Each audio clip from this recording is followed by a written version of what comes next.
Super, onda počinjemo. Hvala što ste došli u subotu navečer. Ovo je bio mali eksperiment, da li je moguće organizirati predavanje u ovom gradu u subotu navečer. Međutim, kako su naši gosti, što iz Njemačke, što iz Mađarske zaposleni, i zapravo im je samo vikend bio opcija da dođu, evo, usudili smo se, odnosno organizirali predavanje u subotu u 7, kad su svi na nekim drugim mjestima. U svakom slučaju, ovo je drugo predavanje u ciklusu Slobodne veze linije kretanja. Ne znam, jeste vidjeli malu najavu. Radi se o vrlo jednostavnom formatu na koji na neki način ponovo smo lansirali naš prvi originalni format kad smo nastale prije 12 godina. I kad smo se ja i Ivana Meštrov, kolegica, vratile iz Francuske sa školovanja, sve sa svojim pitanjima, znanjima, kontaktima, pa smo u tad u vrlo siromašnom institucionalnom pejzažu aktivirali razne kontakte i veze kako bi vrlo interesantne predavače i umjetničke prakse predstavili zagrebačkoj publici, dakle govorim o 2006. 2008. i dalje. Ovaj put smo pozvali, znači, Hungarofuturiste da nam budu gosti, jer kako program kaže, Slobodne veze linije kretanja, radi se o tome da smo došli u kontakt s njima u okviru profesionalnih naših aktivnosti. Konkretno, kurirali smo Ostrale, Biennale suvremene umjetnosti u Drezdenu prošlo ljeto u selekcijskom procesu. Dakle, primili smo više od 1200 radova. Iz Mađarske se dosta na neki način ponavljala priča o hungarofuturizmu. A isto tako, Mátyás Dunajcsik, koji je i ujedno projektni menadžer Ostrale Biennala, je i pjesnik, odnosno jedan od protagonista pokreta Hungarofuturizam, o kojem će nam zapravo govoriti naši gosti. And now I switch to English. This was a little introduction about our program. So I'm very, very happy to introduce you Mátyás Dunajcsik, Zsolt Miklósvölgyi, and Márió Nemes, who will tell us tonight a little bit about where they're coming from, what they do, and what is Hungarofuturism. And I would stop here and give you guys the mic. Thank you for coming.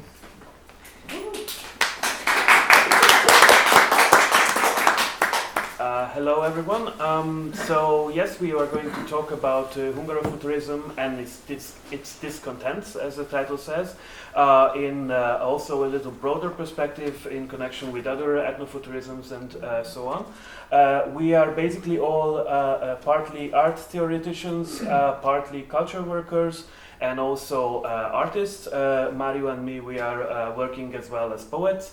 But very active also in the visual arts field as theoreticians or organizers, and we will try to give you a brief overview of this movement in Hungary and its possible connections to other works of art and other movements in other regions around Hungary. First, as a beginning, I will be reading a poem which addresses more or less the same kind of problems that are going to be discussed in the strategies of Hungarofuturism. So this is called The Voice of the Nation. This poem still remembers the golden days of Budapest, when we were all young poets in a young democracy, and kissing between men was allowed, as long as both parties knew how to write a sonnet, but solemnly swore never to write one. Most of us remained poets even decades later, and just a few turned out to be sodomites and sonnet writers in the end, like myself. Only the young democracy didn't get any older, because it became sick before it could reach its full potential. They were still inviting us to the national radio to read our poems, but as more and more consonants were banned, after a time the texts started to make no sense anymore. It only took a few months until even the most compliant authors had enough of dancing around the minefield of sounds that were now deemed degenerate. Since then, the literature program of the national radio consisted only of old, grey-haired master singers, howling passionately into the microphones, their voice trembling under the burden of all imaginable state prizes, awards, and accolades. Oh, oh, oh, oh, oh, oh, oh, oh. That was supposed to be the voice of our strong, young democracy. Perhaps the English translation for this would be Owai, Owawaya, since it was the harmless, patriotic avant-garde version of the official slogan of the country, Hajrá Magyarország, hajrá magyarok, or Go Hungary, go Hungarians. And everyone knew, of course, what the inarticulate scream meant, because by then, everyone learned to read between the vowels. Meanwhile, the real avant-garde in the underground was in disarray, as they felt their working methods co-opted. But poetry always finds a way.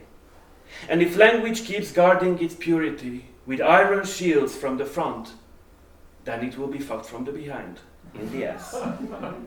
And so soon enough, a counter hymn emerged. From the darkest corners of the squatted ruin pubs, from the secret murmuration of resistance meetings, growled between clenched teeth by the bravest anti-authors of their time, compiled collectively and without compromise, full of rage and constitutional concerns and anxious love for the motherland and basic human decency, rebranded now as the ideology of the extreme left terrorists, hissed like snakes speak in the trees and between the leaves of grass.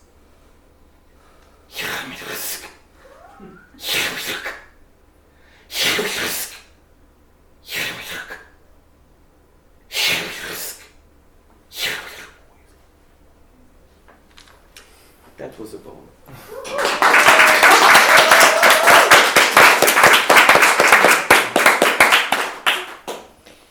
Okay, thanks. Okay, I think you could get a short impression what Hungarofuturism is about in a practical sense through the performance of Mátyás. But it is important to mention that Hungarofuturism is a political aesthetical concept, and in the same time is a intermediate art movement. There are Hungarofuturist writers and artists and musicians and so on. And Hungarofuturism deals in the local Hungarian context with the appropriation, change, and mutation of the nationalistic discourses, and in a post-ironical way, so to say. We have to mention that it's not a parody of nationalism. It's more like a deconstruction of nationalism in the sense of over-identification. We use this term to describe this strategy. And we think that we have to use over-identification because the illiberal state is a closed system, and there is no place for outside critic. There is no outside position. It's like a completely immanent space. It has swallowed everything, it cannibalized everything, and you don't have a place to go outside of illiberalism. And that's the reason why we choose the opposite direction. We go inside and use their own methods. We want to fight appropriation with appropriation. We want to counter cannibalize. And in this parodical way, or this not parodical, this post-parodical way, yeah. And the futuristic aspect is, we can describe the futurical aspect in a sense of retrofuturism, because it's a futuristical thinking, but we use lost futures, we use the history, we use all the historical tradition, also the folk traditions, and so on, and we use the past to generate new futures. We use the narratives, the historical narratives, also to change and to mutate, to deconstruct, to build new open futures. And that's the main topic, that's the main strategy of this retrofuturistic thinking, to somehow to get speedcraft or something, energy from those past narratives, and to build a new critical perspective through that. Yeah. I think one great example of how appropriation works as an aesthetic strategy can be best grasped if you look at the cover of the Hungarofuturist Manifesto that has, as we have ripped off from one of L. Ron Hubbard's sci-fi novels, who is also the founder of the Scientology movement. So it's basically, it's a cover that we just written over our manifesto and such. But going further to the topic of Hungarofuturism in a broader context of other newly emerging or already existing arrays of other ethnofuturist movements, it is worth of mentioning that since we started to work on this notion of Hungarofuturism, we have encountered this problem that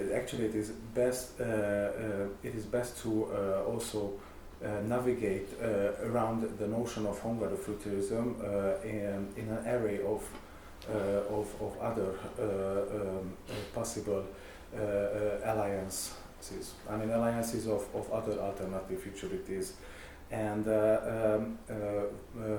through this process, one of the book of the German philosopher Armen Avenasyan and the Iranian media theorist Mahan Muallemi, and their book published by the German publishing house Merve Verlag, Ethnofuturism, was of great help for us, because they are going through the history of various ethnofuturistic movements, starting obviously with Afrofuturism, which has been a major inspiration for us. We are not appropriating Afrofuturism and their struggles, we are more like informed by their struggles, and throughout their struggles we want to understand how we can also deal with our own situatedness in the realm of this far right, the Hungarian far right overtaking the cultural landscape. So ethnofuturism is in a way works not only as a discursive field, but also as a hermeneutical tool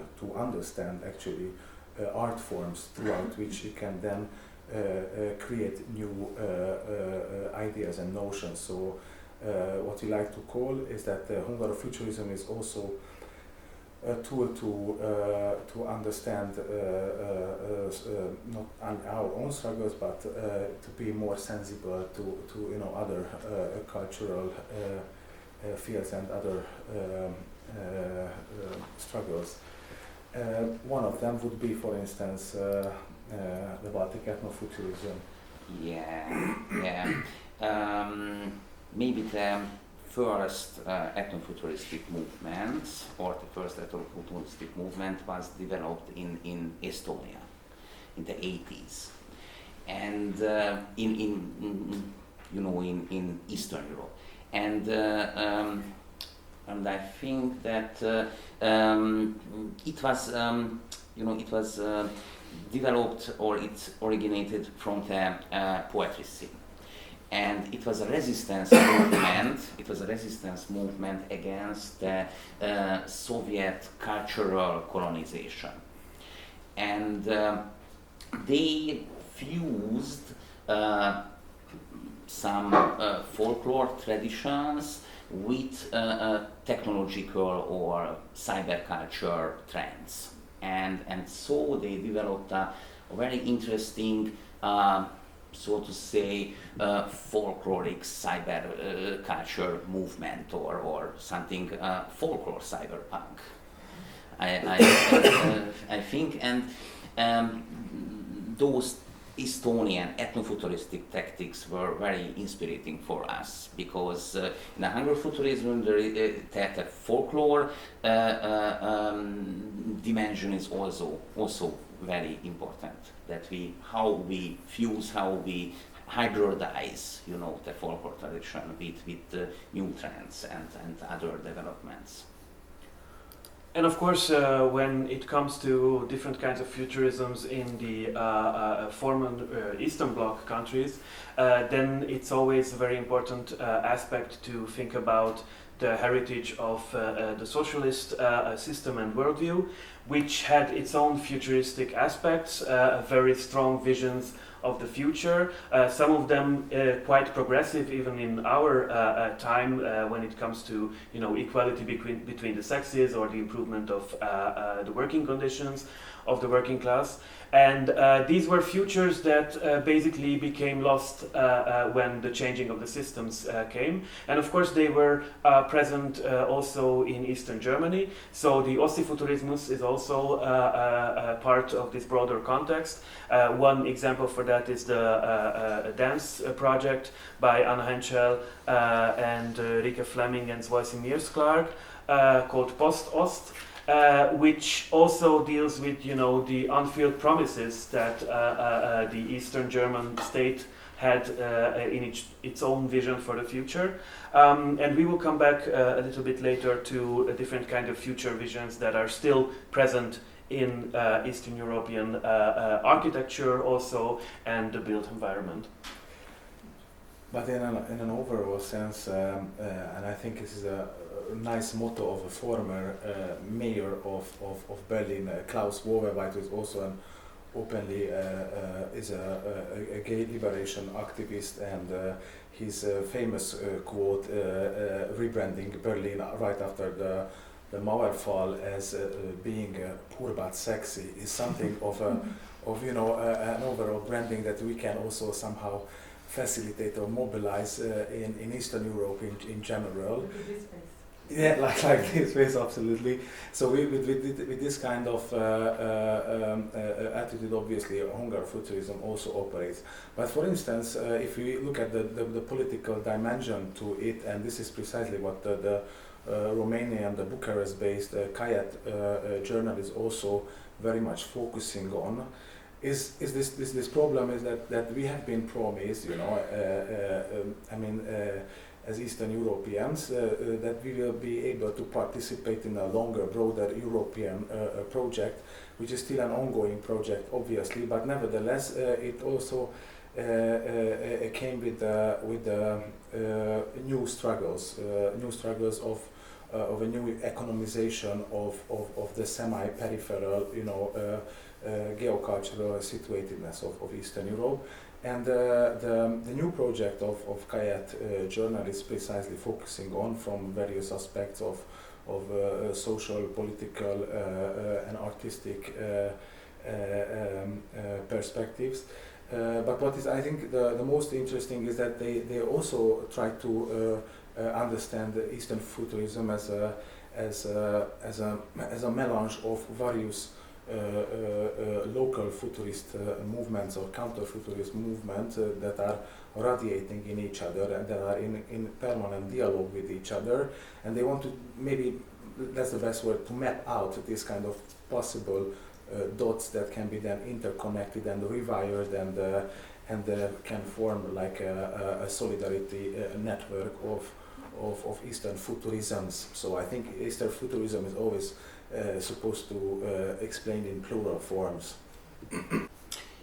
Yeah, and also, it's I think it's a very important sentence that Zsolt mentioned here, that Eastern futurisms, we have to use it in plural, and Jugofuturism or Thessaloslavia project is also a new development in this context, and it is centered around the Sum magazine and artists and theoreticians there, and also it was important film this Ispadelto Juliana Graphic Biennale last year, where the project was slowly growing and developing, and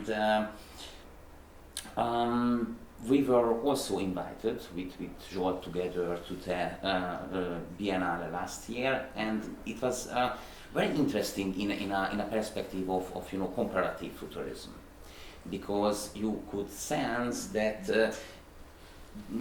that there are local needs and local contexts also in Ljubljana and Slovenia, that there is also a similar illiberal term in ongoing at the moment in Slovenia, and it was a very how to say it. It was a very exciting but also a very stressful discussion that we could that we did there with the fellow futurists. Because we could sense that we have a lot of problems common, and we just wanted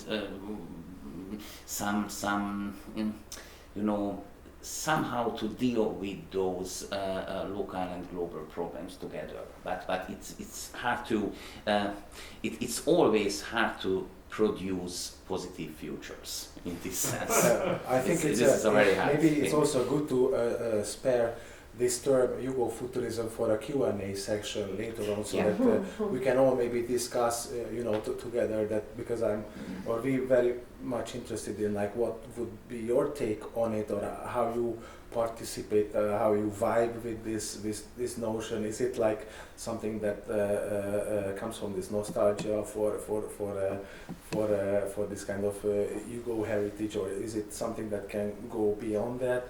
If you are familiar with the Graphic Biennale and so forth, but what Márió wanted to also, I think in a way suggest that we have been invited as a protagonist, avant-garde of illiberals, because we were practically coming from the Slovenian future. The Hungarian present is the Slovenian future. It's to put it not post but in actual ironical terms.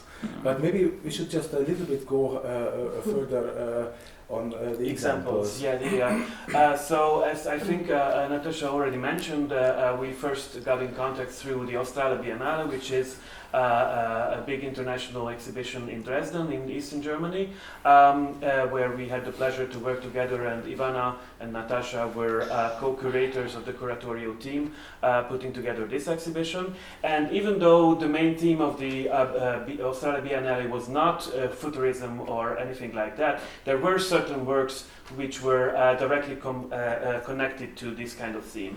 And of course, the very building where it was held, the Robotron Cantina, it's a very important example of the so-called Ostmodern architecture. It was the company canteen of the most important computer factory of the Eastern German state. So you can imagine it had a very strong vision for the future, also encoded in the architecture.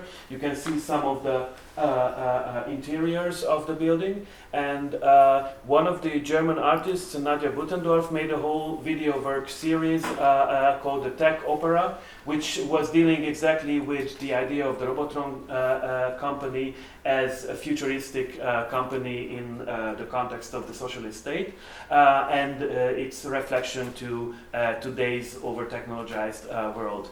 But there were also Hungarofuturists exhibited, one of them being the wonderful film of Peter Lichter, experimental filmmaker, who made the film Baroque Femina based on a wonderful poetry book written by Márió, which is basically a collage of classic Hollywood films, news footage, but also very iconic footage from different political events in Hungarian history. And we will show a 3-minute excerpt from that film.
Yes, but there were also artworks which were made not by Hungarofuturists, but which are very interesting from a Hungarofuturist perspective. And I picked just a few examples, one of them being Lana Stojcevic, who used this wonderful setting of the industrial waste that was put next to the village Birjanje Donje.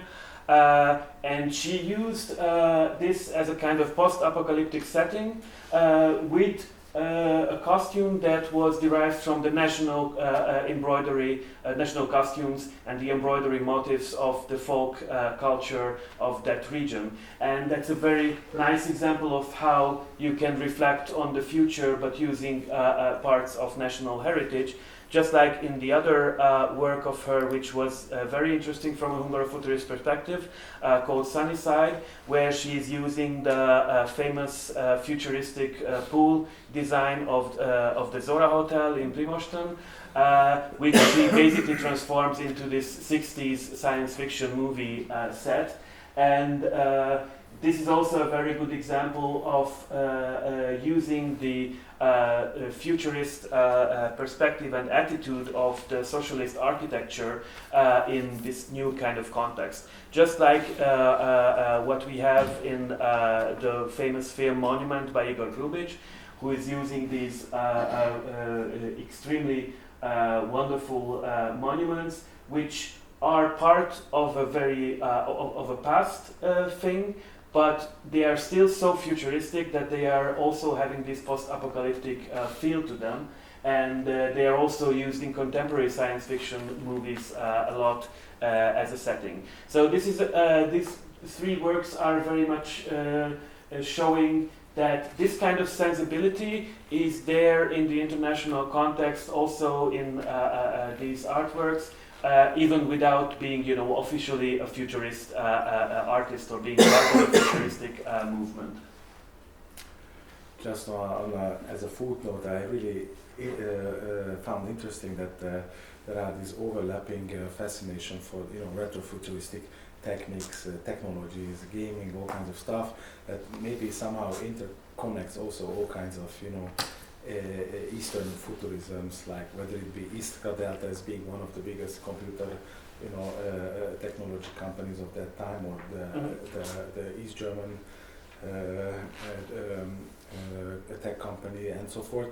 But to jump a little bit further to the possibility of, or maybe to show the versatility of Hungarofuturism itself and how it then unfolds towards various sub-factions of Hungarofuturisms. It is important to note that there are several different kind of subgenres of Hungarofuturisms, and one of them being the Hungarofeminism, which is a very interesting combination and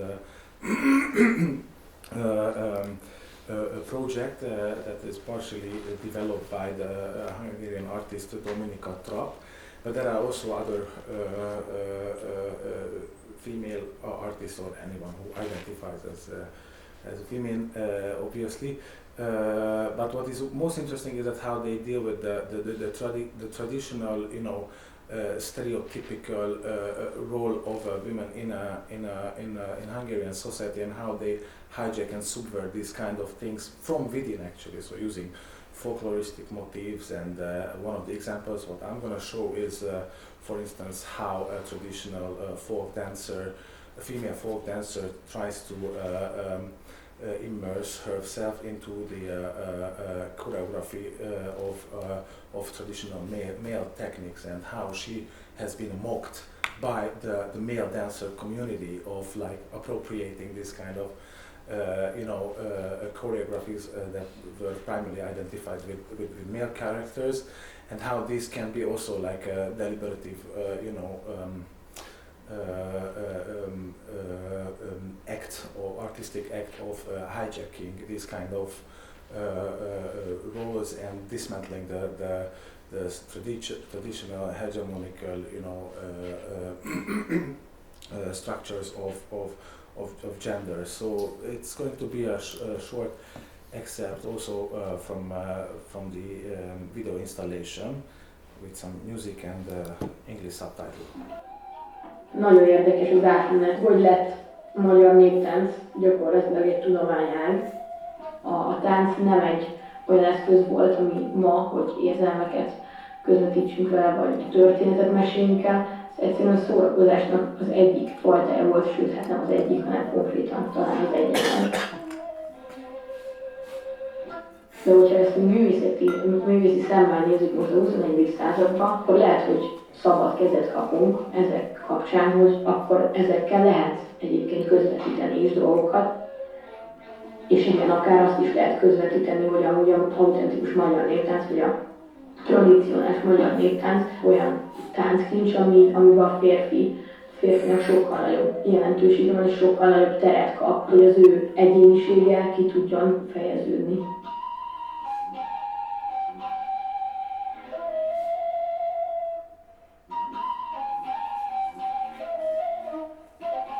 Ez a folyamat az érdekes volt, mert később gondoltam végig, hogy én ezt érzem, hogy a női táncok nekem szűkösek, mert gátlástalanul férfi táncokat táncoltam.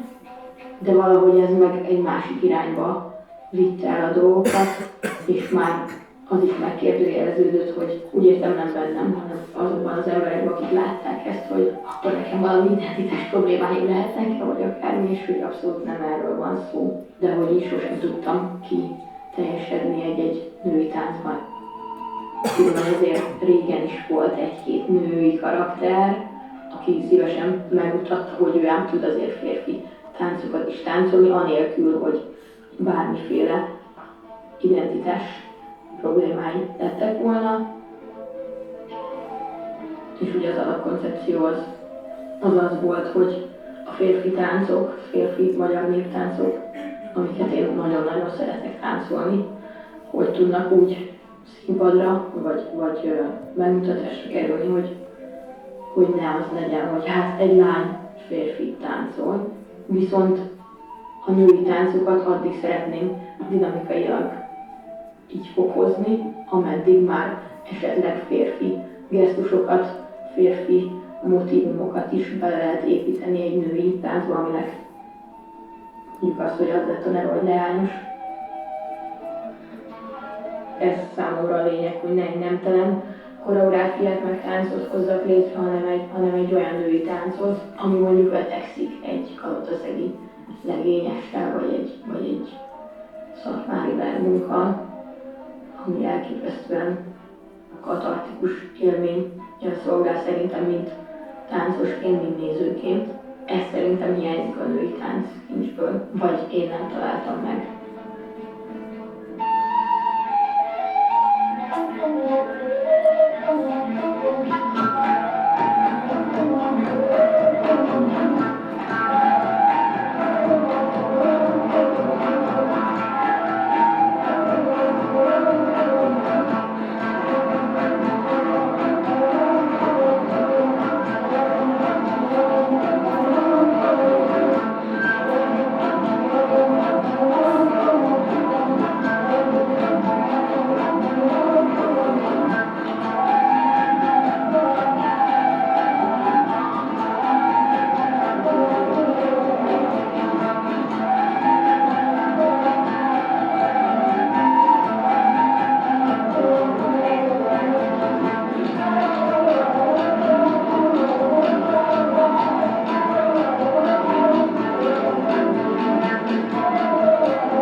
So this video installation was part of Dominika Trapp's solo exhibition at the Trafo Gallery in Budapest in 2020, entitled "Don't Lay Him on Me."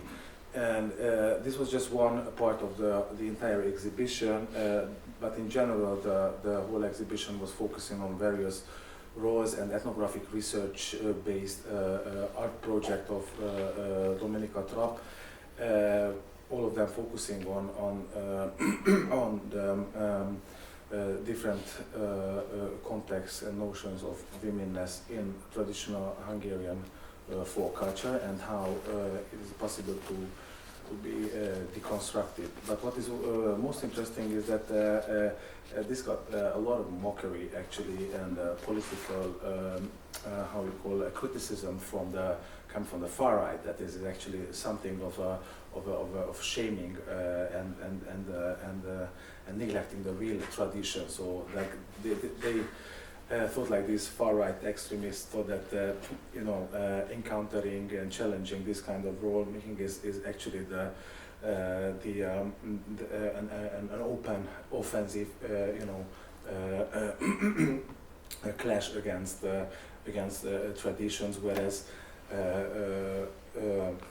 Dominika Trapp suggested that this is actually an alternative, tradition making for a future tradition that both embraces, past, cultural and artistic codes, but then also pushes them to the future. Yeah, I think that's a classic case of profanation in the sense how Giorgio Agamben describes it, when he says that profanation is basically taking something from the sacred space and giving it back to general use. And this is what exactly Dominika Trapp makes, taking the folk dance from the vitrines of the museum and using that, bringing it down to earth basically, to use it as a form of self-expression, as a form of communicating emotions, which basically disappeared from the whole folk tradition when it became this academic subject of preservation and basically freezing it into this kind of thing. And the whole thought behind Hungarofuturism in the terms of the relation to tradition is always to use the same kind of tradition that conservative traditionalism uses, but with a perspective and looking to the future and not trying to preserve the past. Precisely, and also Dominika Trapp is most of the time doing this kind of work of intervention and the contextualization, also very heavily archival-based researches. And for instance, it is important to note that the dancer was not the artist who made the project. It was a professional dancer who has been constantly mocked amidst the folk dancer community. And another project of Dominika Trapp's was a very interesting project, or a conceptual music band as a Gesamtkunstwerk project called Peasants in Atmosphere, which was a part like a noise techno collective, but also working heavily on archival materials of Béla Bartók and other folk music found materials in music archives, and how to combine traditional Hungarian music with new cutting-edge, sound art. This is the Bartókian way. And this is actually the Bartókian way already, exactly, the avant-garde way. Playing Hungarian folk tunes on a stairway, a grand piano is basically the same kind of thing of using the best technology of the time. So going further, we also wanted to mention that we brought you some presents from Hungary, from the future. That is the Xenotopia magazine project we were commissioned by the OFF Biennale 2021 to come up with. And this is a really nice summary of all these topics we have been discussing tonight. And what is also very interesting is that the Xenotopia as a notion also serves as a kind of a spatial metaphor for such, networks of possible Eastern futurist allianceships or alliancements, and I think what is interesting in that sense is that even though Hungarofuturism works as an art project and mostly embedded in the cultural landscape, not only on the national or Hungarian level, but heavily focusing on the Eastern European region, and we sometimes make a joke out of it within each other that Hungarofuturism is much more sexier and successful outside of Hungary than actually in Hungary, which is a kind of a paradoxical. But at the same time, Hungarofuturism is about to lose actually in Hungary, and I think maybe it's a big battle. It's a big battle. It's a battle of absurdity. Yeah. Who can be more absurd, the actual government or the Hungarofuturists? It's a hard question. It's a very hard question. Yes, and the best example for that is what you're going to see in the next slide. So these are pictures from the Great National Parade in 2020. This is St. Stephen's Day. This is in August 20th, which is the biggest national holiday in Hungary.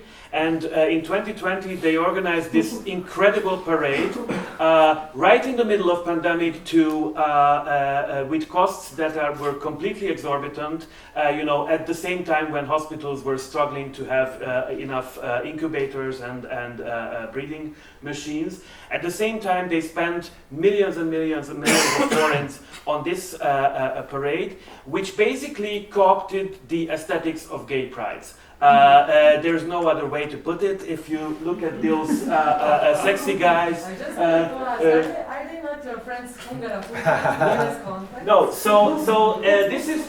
If you show this to anyone outside Hungary, they will think this is the most wonderful gay pride event in the region. But this was actually staged by the extremely homophobic and extremely conservative Hungarian government. They're doing the job for you. Yes, Exactly. that glamorous buggy there, which has 4 wheels and goes, that is St. Stephen himself. And that is like the Holy Crown turned into a folk stage. What was really interesting is this is one of the Hungarian daily or weekly official press magazines who actually on their title page used the word state Hungarofuturism because there was no other way to describe this. So basically, this is basically witnessing the point when Hungarofuturism has come full circle and reached from the underground, reached the official aesthetic of the Hungarian state. So where do you go from here? That's a very interesting question, and of course the answer is you can only go to outer space from this place. So thank you very much for your attention. See you all on Sirius. Yes, and of course, we will be still around, so we can continue with questions and answers and all of that.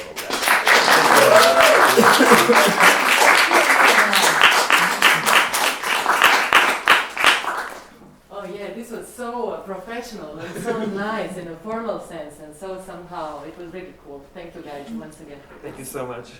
I would like to open the floor for some questions from the audience, if there are some. Oh, here it is. Please. Hi, hello. Hello. Thank you so much for coming. This was fantastic. And exactly what I needed today, on Saturday evening. So my name is Maya. I'm a designer and a researcher, and have keen interest in speculative design and futures, and have been doing research in speculative design origins in Yugoslavia. So first, I have one question for you. Are you familiar with Neue Slowenische Kunst? Of course. Of course, there you go. Okay. Because all the stuff that you mentioned, like hyper-identification, Absolutely, yeah. German, retro, avant-garde. It's very reminiscent of their work. And we were in fact in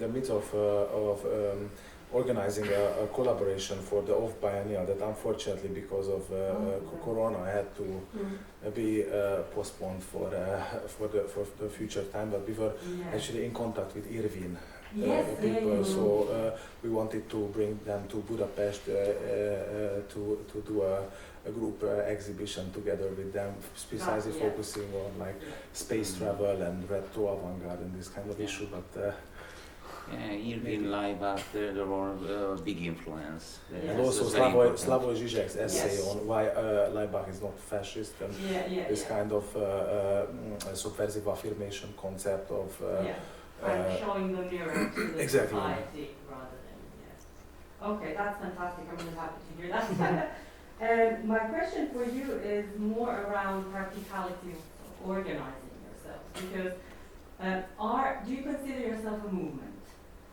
Yes. How do you also said that you they infiltrate institutions.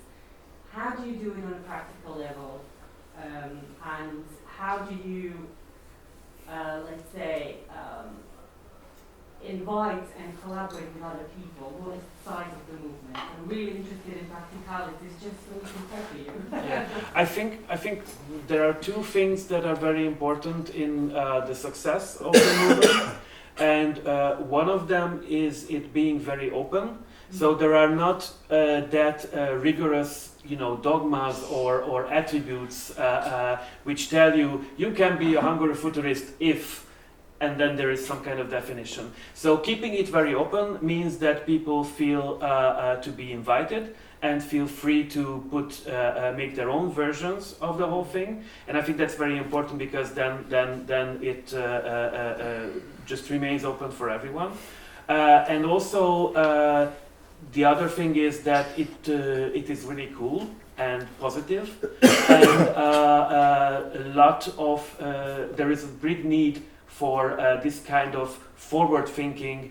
Not depressively complaining about how horrible the situation is, but actually doing something fun and cool and something that just energizes people. And I think that's one of the main reasons of the success of the movement.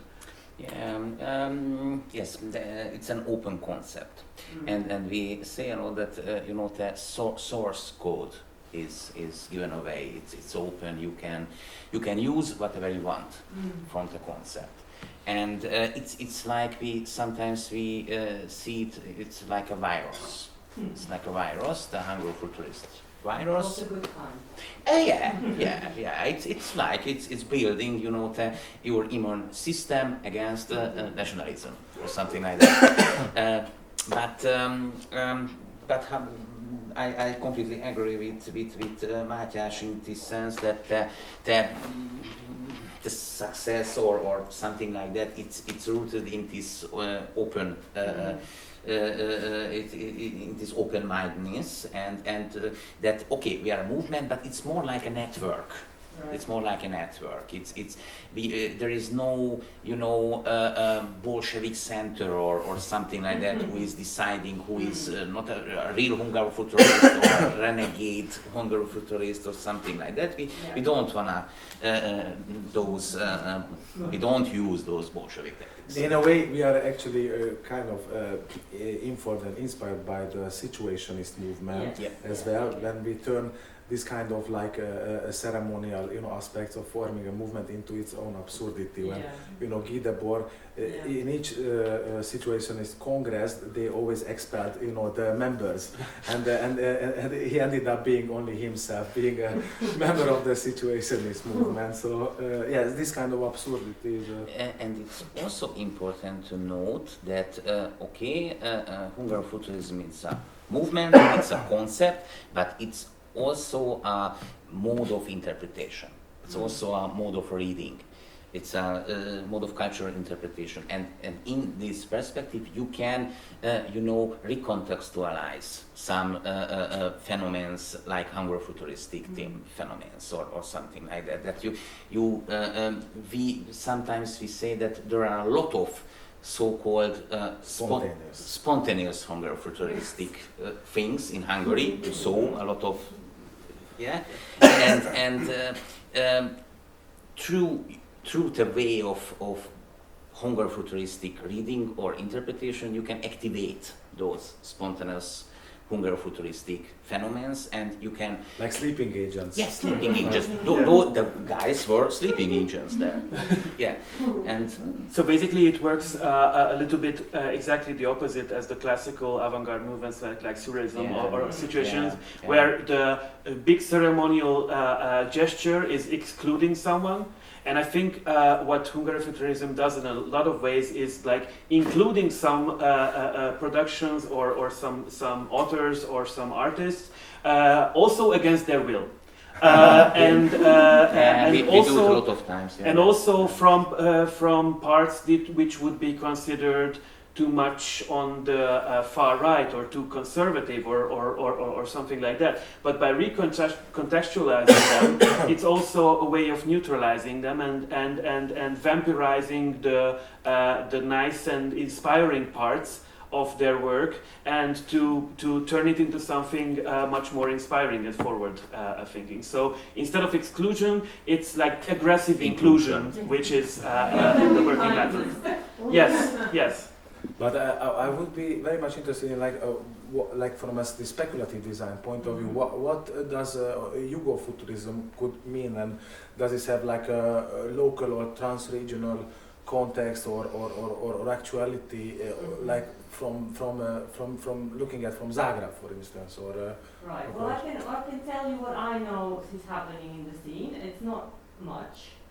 These are, I wouldn't say it's a movement. These are individual attempts to either apply nostalgia and not as a form of kind of attempt to reimagine what we have now and the future, but rather critique of what is now and maybe, nostalgia of what it was.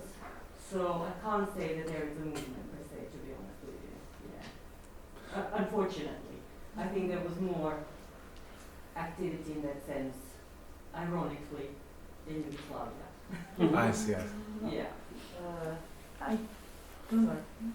I mean, just to answer to your question, I know it's not me, and I don't even think that those people are defining themselves like as Jugofuturism or Serbo-futurism. But what I've seen or experimented that, according to me, is the closest to what you are doing is the work of some collectives I know in Belgrade, where they also have a way to reinterpret the politics in a really parodic way, and also to play with all the turbo folk and stuff, and in also like a half serious, half parodic way, which is not really happening here, for instance. So I guess like this spirit, I've seen it more in Belgrade than in Zagreb. I have one remark in this sense, and maybe you will agree with me, maybe not. But there is something about Croatia that I think it's quite kind of typical, because everywhere from GDR, Serbia, Bosnia, you have Yugo nostalgia which goes on the market. You are being offered this. In Croatia, it's only maybe beginning, or it's not in mainstream, because even the word Yugoslavia is subversive in the dominant discourse. For example, Croatian television do not let Yugoslavia in, but we have to refer it as former state. In this sense, and this is what I wanted to say also, that I don't know how would this Jugofuturism be applied, because actually, for example, the title of the book that I edited was Motel Trogir, it is not future that always comes after. That means we really see progressive in this kind of a future, like we lost the progressiveness somewhere there, and you don't have this kind of progressiveness as in your critique of the communist regime.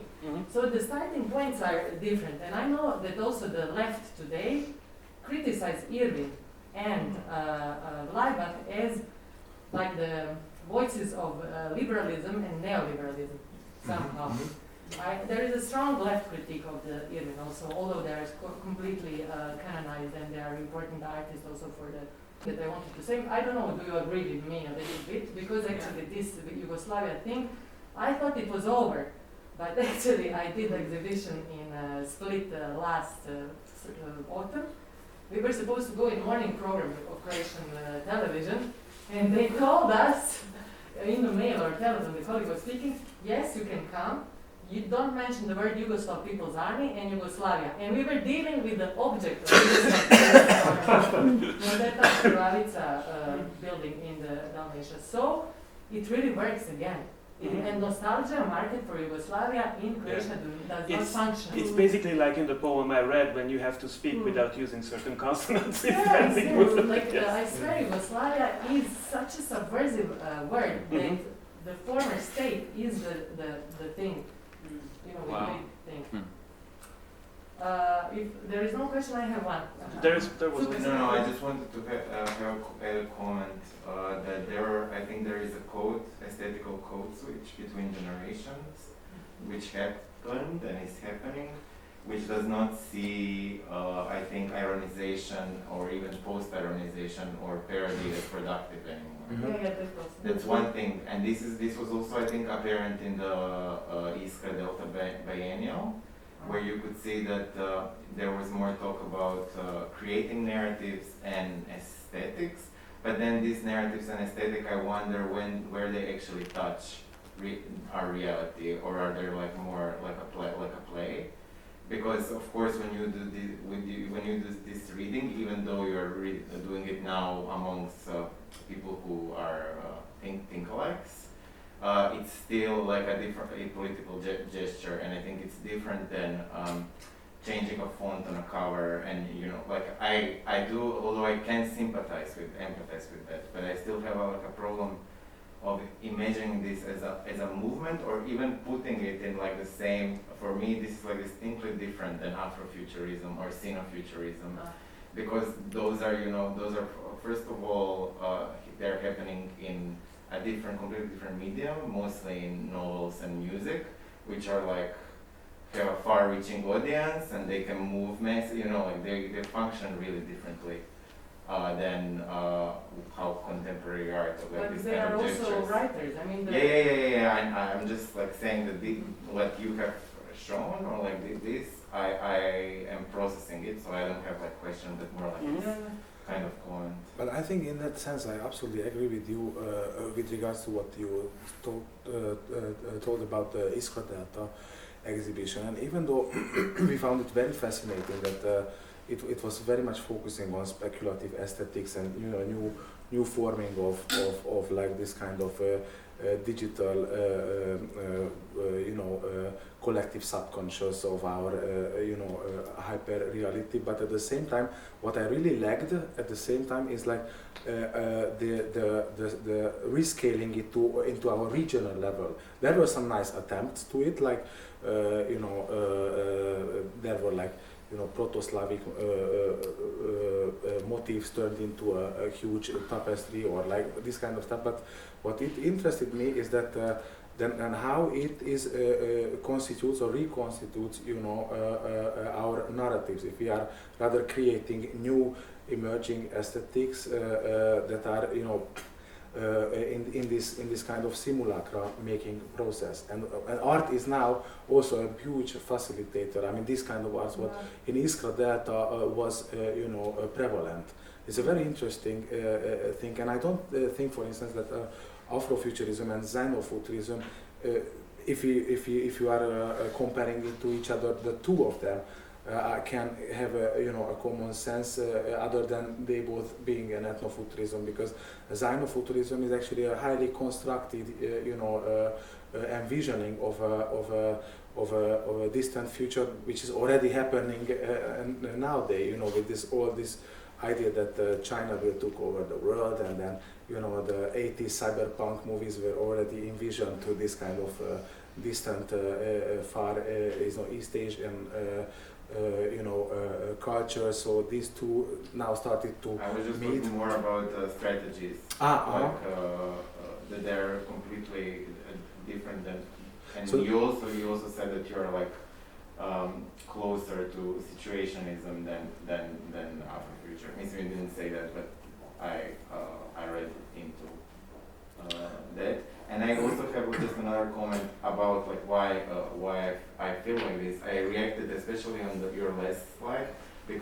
I lived in North Macedonia, and what we experienced there is that like my generation, which is like young millennials, we completely see it impossible to address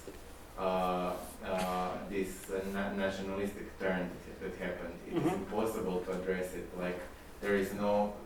It's already kind of so absurd that it's beyond like any kind of possibility to make an immediate comment or to actually do any kind of action. So, and I think this kind of is like the sentiment that is present in this ex-EU Balkan. Yeah. But it's a big problem, you know. This for me, in your comment was very interesting. This kind of the reflection of irony, post-irony in a generational perspective, and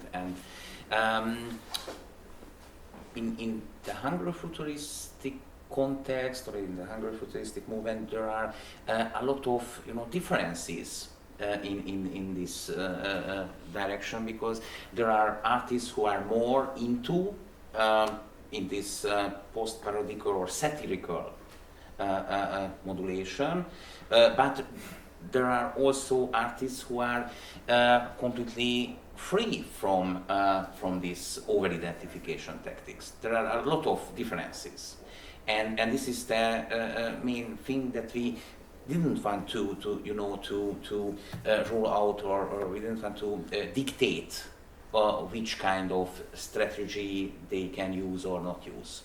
And there are some parts who are more into this live thing. There are guys who are more into something like archaeological aspects or something like that. The Dominika Trap project. It was not done. I think it was not. There's no irony in this. Yeah. It was something. Yeah. There are different approaches. I have a few questions.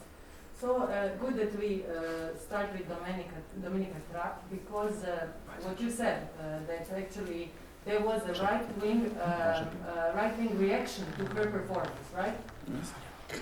So my question is, this is something that I really noticed in Eastern Europe, like Ukraine, Moldova, and also Moscow scene, that the right wing is really reacting what is happening in visual or performing arts and follow somehow. So actually they are doing this. For example, here in Croatia, we don't have this thing. I would say now, Oliver Frljić is a theater director who is anyway working with media. Actually, he starts working with his show already producing some sort of rupture in society. So this is the only, and because he's so present in the media, and he's so he's like Christoph Schlingensief kind of follower, let's say. So this is the strategy, but I would never say, even the image, we have to say that we only had the 3 years socialist realism here, but the image is not so dangerous like in Ukraine, like in Moscow or something, because sometimes there you have the right-wingers entering the gallery, smashing everything, kick the artist. So this, when you said that the Dominika Trap's performance was criticized and taken into account, then maybe they wrote the text or something. It's really interesting how they are also waiting you there to somehow mock the subversion. So they are active. That was my question. Like the right critique is waiting to also fight with you somehow, not just leaving you in the underground and chat. There was one, it was more of a personal experience of mine or ours. We had an open debate about Hungarofuturism in one of the prominent art magazines of Hungary. And Márió wrote one critique about an artist's show that was like a remembrance show for the Trianon Treaty when Hungary lost its territories, and And Márió wrote a very nice critique when what he did is actually inaugurated the artist as a Hungarofuturist. Yeah, it was this inclusion tactic. And this artist is actually not like a radical right-wing guy, but loosely associates himself with a right-wing conservative artist groups, part of the new art academy that is primarily made out of like-minded conservatives, or nevertheless they are constitutionally protected by the new Fidesz government, this academy. And Márió, what he did is like went against him, but in this kind of Hungarofuturist way to inaugurate him as a Hungarofuturist, and he took it as an offense. And he wrote a pamphlet against Hungarofuturism, but what was the most funniest thing that he actually wrote it in an over-identification sense. So he used Hungarofuturistic rhetorics, and it was actually a really nice text. Oh, wow. So he really nailed the whole point. So he wanted to fight back us, with our own technique. And then I wrote one text also against him, saying that it was a very nicely written text, a perfect example that you are actually a Hungarofuturist, so you cannot escape this whole thing. But then at that point, my critique has been censored out by the magazine without my consent, and went to print without my knowledge of being censored out, because I use very harsh critiques using harsh words like neo-fascist, neo-Nazi, Fidesz, this kind of words that obviously can be harsh for the right-wingers. And this magazine partially gets money from the states and from this academy. And obviously, it wasn't coming from top down, from Orbán himself. It was just this kind of self-censorship of the editor-in-chief himself. And I had to, shout him with the phone that I'm gonna fucking sue, the whole newspaper if you are not publishing immediately online my uncensored text with my comments or preface with it. So these kind of things actually shows but they're not physically attacking the members of the No. Yes, although there was an incident that was a very interesting of the Black Lives Matter kind of thing. That was a very strange. So there was an open call for a public sculpture, and there was an artwork which was actually very. So it becomes interesting because the artwork itself was not really that good. It was like the Statue of Liberty, the American one, taking the knee, and the whole thing was 3D printed in rainbow colors. So everything, and that's right in the middle of the Black Lives Matter movement and the Me Too and everything, and that was publicly displayed in a park or something.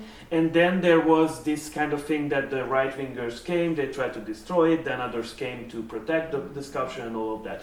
And I mean, that's if it would have been, a great work of art, very smartly done and very thoughtful, and then it would be another thing. But the whole thing became so petty because it was a very cheap kind of way of doing political art, making Statue of Liberty, rainbow colors, and also taking the knee, and all the PC commonplaces that you can use. So actually you're quite strict. You are insisting on also some sort of artistic excellency and this kind of thing. Usually, it's kind of, I saw already that in yesterday's discussion we had that actually you are trying to also, promote the art that is really out of constraints and not literal. You were saying about it. So.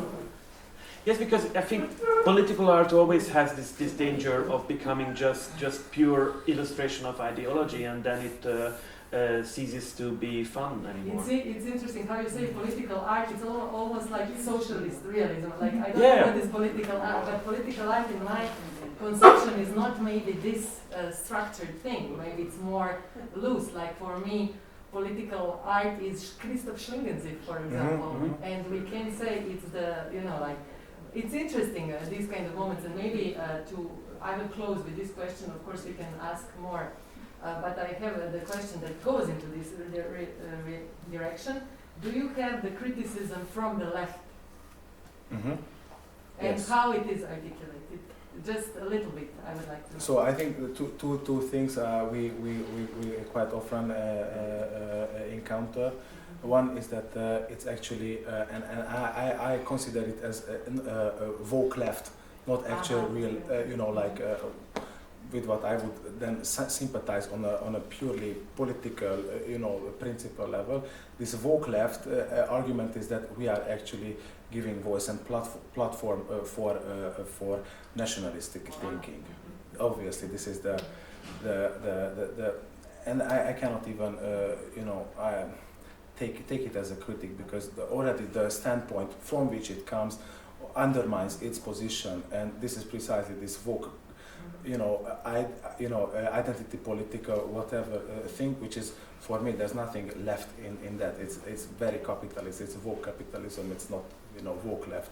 But what is more interesting is that then comes the question from the actual, from the political, left or Marxist or neo-Marxist point of view, is that how this is actually how Hungarofuturism is capable of then really being a facilitator of fighting for emancipatorial movements and such.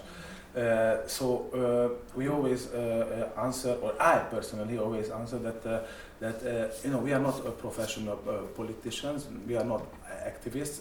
We don't want to actually pretend that we are activists and we are capable of solving social issues. I have in my personal life a political orientation that has its left aspects, obviously. But this is an artistic movement, so it's focusing on the art field, and class struggle and this kind of things is not its primary interest. I mean, it's my personal interest, to address this kind of topics, but I wouldn't use Hungarofuturism for that. Yeah, but I think it's a very important aspect that if there is one thing that we have learned from the generation of our parents who lived through the actual fall of the whole socialist system, is that they said that basically it became clear that it will collapse sooner or later when people stopped taking the whole system seriously. And I think movements like Hungarofuturism, in their way of treating and recontextualizing nationalist kitsch and all those kind of things, is exactly that, to take the whole thing down from the pedestal and help people to not take seriously what the official ideology is. And when that happens, then the whole system starts to have small cracks, and someday hopefully it will just collapse by itself. So, if there is no other question, there is. Just can Yes, please. So I come from urban sociology, cultural studies for different. So forgive me if I'm not. We do, forgive me. Okay. So I was working with some literature on situationism, and what I was interested in, from my standpoint, was their engagement with urban space and their techniques, like there is in criticizing the modernist bourgeois space. And a very well-known story that doesn't require recounting. So I was just wondering whether you also, when you cite situationism, whether that also means you do some kind of interventions in public space that you might tell me about. The rave part. Yes, actually. How can nation be criticized in public public space where the nation is actually state? So what we did a few times is we organized it's like a part it's not a demonstration, but it's more like we call a ritualistic rave parties in significant places of the nationalist how we call heritage. Did you have to register with the police beforehand? No, we didn't. And did you get arrested? Like No, we had to move to another location, and then dismantled the whole, sound system, everything, and went to somewhere else. And this was like included huge paintings of Hungarofuturist scenario and everything, and we had to move it to other places. But the some were then successful. It was total eclipse, I guess, right? One summer, and it was in the midst of Gellért Hill, which is like in the middle of Budapest. It's like one of the pantheon in the middle of Budapest on a hill, like a nationalistic pantheon, and we did the rave party in the midst of that city park, and actually we somehow succeeded with that, so no police raids. But so we use oftentimes rave as an art form. So not like just having fun, but it's like a conceptual rave parties. Also we did one for OFF Biennale when we hijacked actually an actual techno club and turned it into a political apparatus. Or like we created a fake state within the techno club, and people had to come and you could have only you don't have to pay, but you had to pay when you wanted to leave the state. It was it was an important step. Can you tell me the name where I can find more about We will this? connect to Zlatan Yes. if you want. Thank the you. guys. Okay, great. Yeah. Thank you. Super. I'm very happy that many people came from different kind of fields to have this kind of. And just on the footnote level, the whole idea first started with we just flirting with the idea of Hungarofuturism with architects, because it was the architectural movement of this weird surrealist, the Makovec. The original. This organic. Organic metaphysical Hungarian architecture movement. Yeah, and we were talking about like what's this? Yeah, you cannot fit it into Zaha Hadid Can or you show a whatever. few pictures Yes. of Makovec, because it's really hard to grasp what it is. He was basically in the footsteps of Gaudi in his aesthetics. But it's like you're crossing Gaudi with Hans Rudi Giger. Yes, basically. So that's what, and doing that in a completely, so as an architect he is undoubtedly a great genius, but as a person and a political figure, he became a very, very fanatical supporter of the current Fidesz government, and he was the founder of this and he was the founder of this academy that is right now, like he founded, I think it was in the 90s. Yeah. He founded this Hungarian Academy of Arts as just a private association. It had nothing to do with the Hungarian state, but somehow in I think 10 years ago or something, yes, it became the official Academy of Hungary, because it was put into the new constitution that was written by the new government. So just explain that, we decided we are going to make a private association, and we will call it Croatian Academy of Art, just like that. And then 10 years later, we are in the constitution, we get a palace in the middle square, and we get funding for everything. Very interesting metaphor of how the system works. Absolutely. Yes. So you can see, and because there is a no, but but no. Oh, okay. Yeah. There is no there. Yeah. Yes. So this kind of architecture, which is partly inspired by like archaic ways of thinking, like nomadic motifs and This is Geiger. and pagan motifs, but also very Giger-like. But can you a felcsúti arénát meg tudod mutatni? Yeah, sure. Because one of the most absurd examples for this is the. It's like Ceausescu, Romania in 60s. Yeah. What Is that in the village where Viktor Orbán was born, he had made a stadium.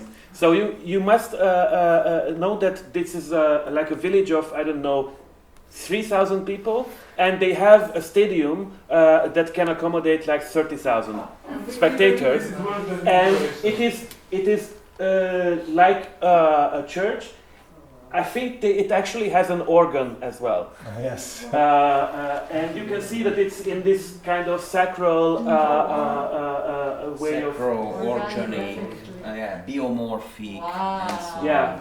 So... It's going to be a wonderful art center one day. yes, hopefully it will be. But Márió, Performances on the stage. Yes. Márió and a design professor and an architect came up with an idea of it's a speculative design project, how to utilize in the future these kind of stadiums. And then they made an open call for artists to come up with good ideas, and then there was also a Hungarofuturist special, what do you call, like an award, right? Yes, we organize a Because you know, in Hungary, because Viktor Orbán is a big fan of football, basically all the public funds are going to building these spectacular football stadiums all around the country, while schools are dilapidating and hospitals are crumbling, and basically there's no money for anything else, just football. And stadiums like this. Wow. It's extreme narrative architecture. It's extreme narrative. Absolutely, yeah. Super. Now we know a lot about And can you show us the rain particle? Oh, We have a photo. We have some footage, no? Yes, we have a Invite photo. us next time. Yeah. No, we have a photo. I was just If there very is no, you will get It's a Facebook one, we don't know. If not, we will make sure to We connect. have to look in our archive. yes. Send. Yes. Thank you. Super. Okay. Thank you again, guys. Thank you so much. Thank you very much for fulfilling all this also, and thank you all for coming.